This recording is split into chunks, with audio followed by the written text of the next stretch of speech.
This is the Machinegun 7.62mm M60.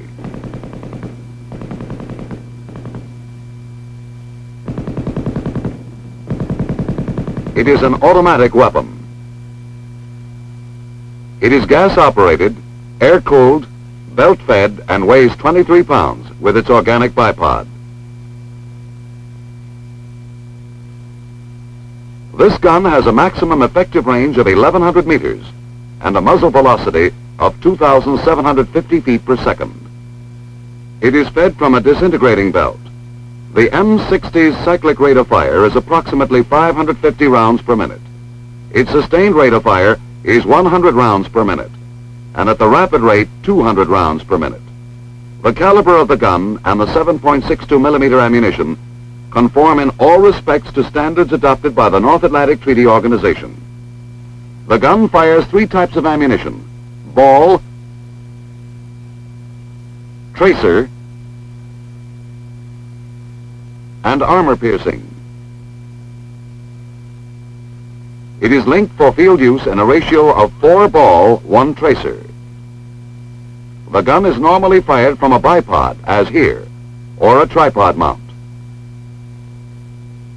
But it can be fired from the hip, on the move, and in close quarters. The bipod provided for the Machinegun M60 is held in place by the flash suppressor. The bipod legs are unfolded by pulling them rearward and lowering them. They automatically lock.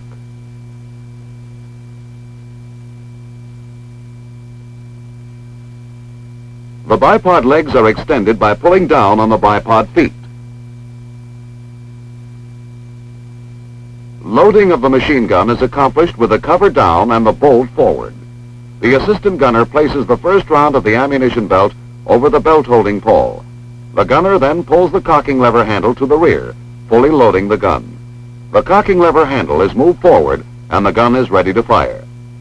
The gun is aimed by means of front and rear sights. The front sight is of the fixed blade type. The rear sight is of the folding leaf type and is capable of quick adjustment.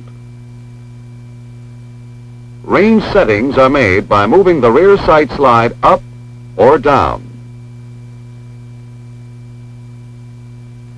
Windage adjustments when zeroing are made by turning the traverse knob at the lower left-hand side of the rear sight. When the gun is zeroed, you are ready to fire. Put the safety on fire. Aim and pull the trigger. The gun will continue firing as long as the trigger is held back or until the ammunition belt is exhausted. The M60 is fully automatic. Short bursts can be fired if the trigger is released after each burst.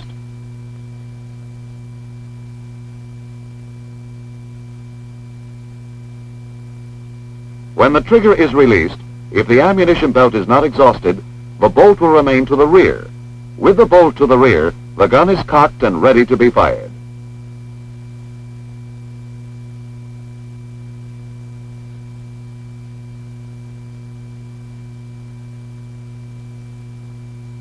To unload the gun, the gunner opens the feed cover and the assistant gunner removes the belt from the feedway. Close the feed cover and let the bolt move forward by pulling the trigger. If all of the ammunition has been fired, the bolt will be forward. The chamber will be empty. Before reloading, the gunner raises the cover, knocks the remaining link from the feed plate, pulls the bolt to the rear, closes the cover, and allows the bolt to go forward. He then reloads.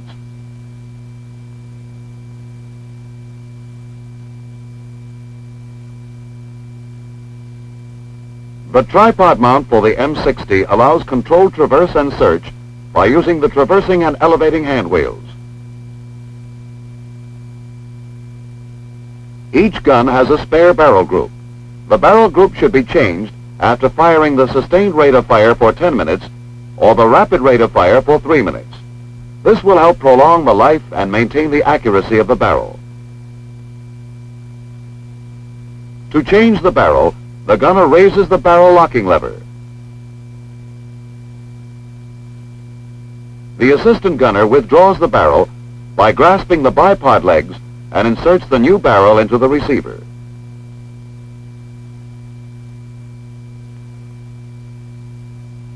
Now the gunner lowers the barrel locking lever. The barrel change is completed. Barrels are changed in a matter of seconds. Frequent changes avoid overheating of the barrel and increase the effective sustained fire capability of the gun. Saving your barrel may save your life.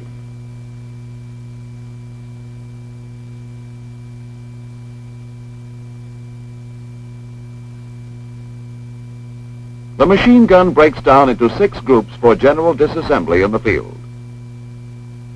Number 1, the buttstock group. Number 2, the buffer group, consisting of the buffer and the buffer locking plate.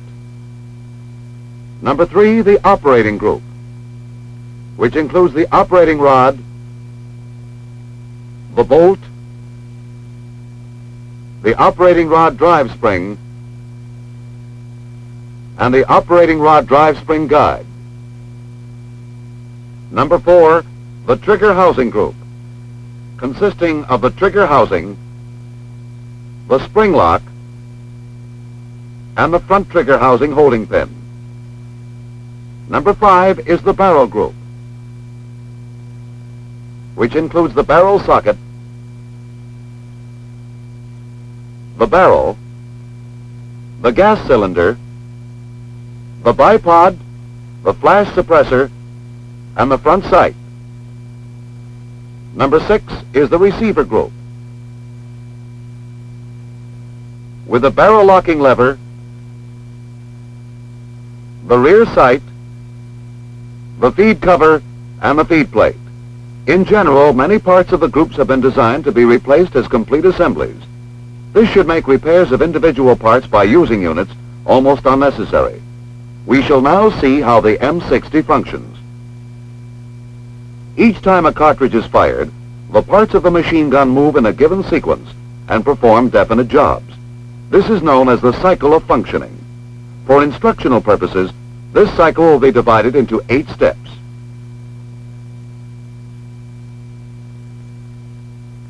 The first step is feeding, which is positioning the cartridge ready for chambering. The second step is chambering, the function of seating the round in the chamber. The third step is locking the bolt inside the barrel, thus holding the cartridge seated in the chamber so that gas pressure will be maintained in the barrel to propel the bullet. The fourth step is firing, ignition of the primer of the cartridge in the chamber. Step 5 is unlocking the bolt from the barrel. Step 6 is extraction of the empty cartridge case from the chamber. In Step 7, the empty cartridge case is ejected from the gun. And Step 8 is cocking. These 8 functions happen one after another and so rapidly as to be almost simultaneous. The cyclic rate of fire of the M60 machine gun is approximately 550 rounds per minute. This means that a bullet leaves the muzzle each tenth of a second while the gun is being fired. With the help of an oversized model, we'll be able to see exactly what goes on inside the gun. In this film, the functions of the gun will be demonstrated step by step. But remember, in actuality, these occur very fast and overlap each other. This is the belt holding pawl on the feed plate. Feeding begins when the first round is positioned over the pawl. The purpose of the pawl is to prevent the rounds from falling out of the feedway.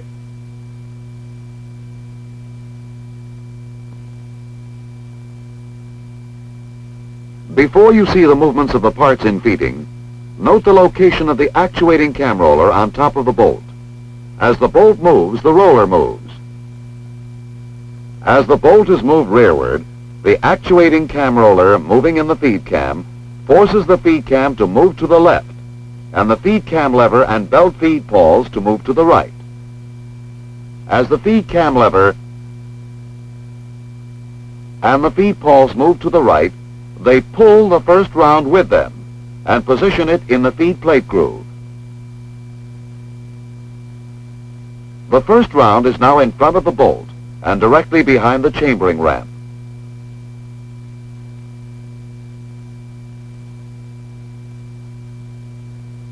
The bolt is carried forward by the operating rod. The actuating cam roller now moves the feed cam to the right. This moves the belt feed pawls to the left. Let's repeat the action. The feed pawls slide over the second round in the belt, and then to the left of the round.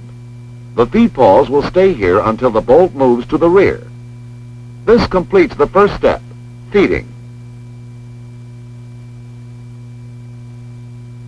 Chambering begins with a round in the feed plate groove and the bolt and operating rod to the rear. When the round is in the feed plate groove, the front cartridge guide and the rear cartridge guide place downward pressure on the round to hold it in position. These guides are under spring tension.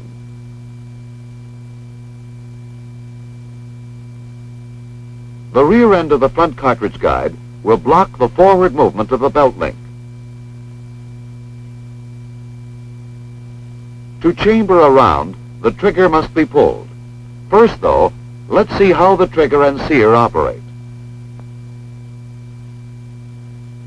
When the safety is placed in the safe position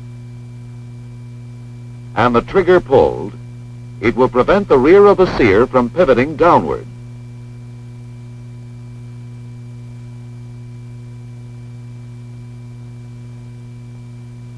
With the safety in the fire position, the rear of the sear pivots downward when the trigger is pulled, releasing the operating rod and allowing the operating rod drive spring to expand. When the trigger housing group is properly attached to the gun and the trigger pulled, the sear disengages from the sear notch. The operating rod, driven by its expanding spring, starts forward.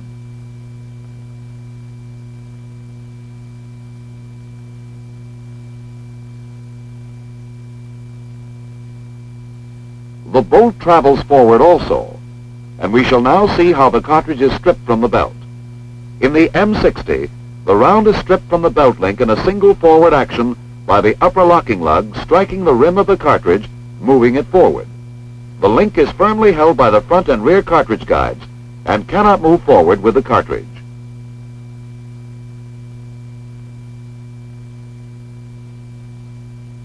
The nose of the round is guided down into the chamber by the chambering ramps.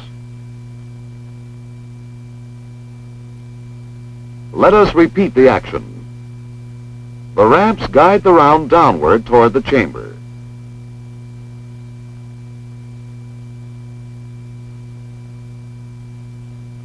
The bolt locking lugs now contact the curved surfaces of the barrel socket.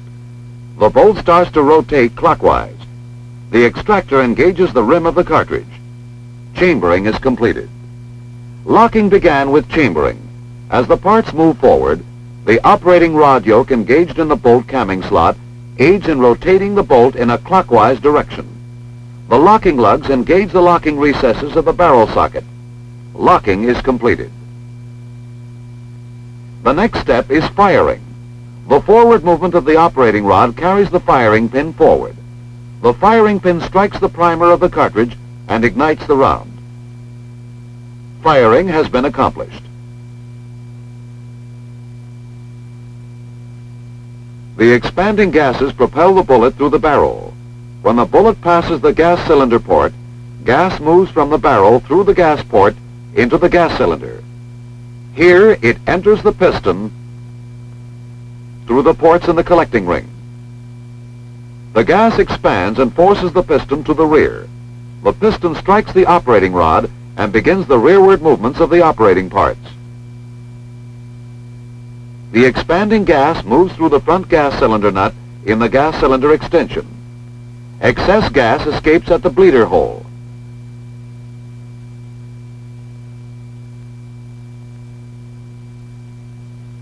The remaining gas escapes at the gas escape ports at the rear of the cylinder.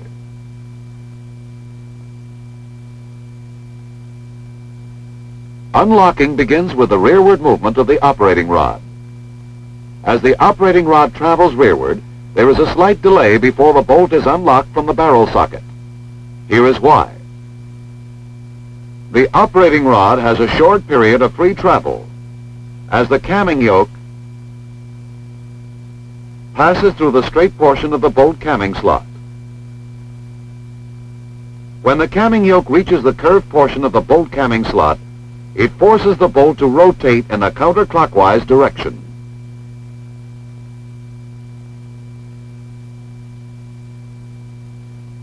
The bolt locking lugs and the locking recesses of the barrel socket are at such an angle that counterclockwise rotation of the bolt during unlocking permits a slight rearward movement. The now tightly seated cartridge case is loosened in the chamber. This prevents the extractor from tearing through or slipping over the head of the cartridge case. The operating rod overcomes the resistance of the bolt. Unlocking is completed. Extracting and ejecting now begin. The empty cartridge case, gripped by the extractor, is drawn from the chamber. In this view, you see the ejector on the other side of the bolt. It was compressed during chambering and exerts forward pressure on the rim of the cartridge.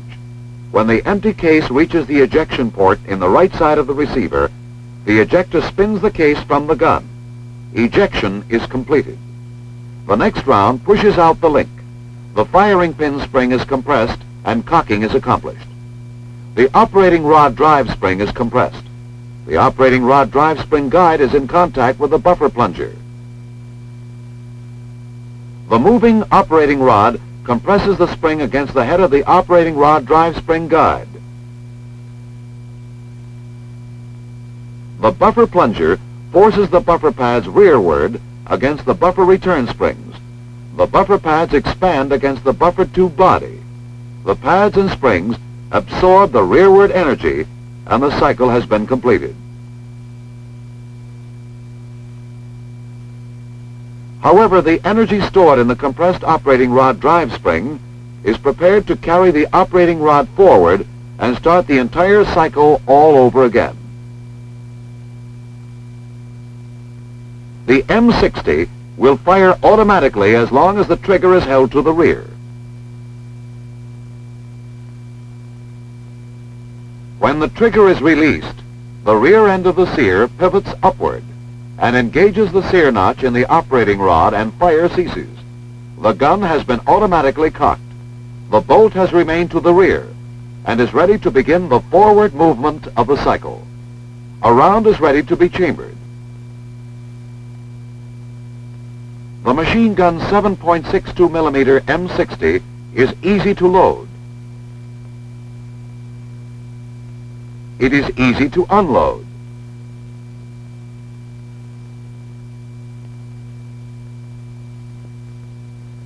It is a gas-operated, air-cooled, and belt-fed machine gun that performs its 8 necessary functions in very nearly simultaneous actions. Ammunition for the weapon is available in several categories: ball, tracer, armor-piercing, and for field use, linked 4-ball to 1 tracer. The M60 is a versatile machine gun. It can be fired from a lightweight tripod mount. Barrels are changed in a matter of seconds. It can also be fired from its organic bipod. Its cyclic rate of fire of approximately 550 rounds per minute, combined with its versatility, provides a potent automatic weapon capable of delivering a close, continuous volume of fire.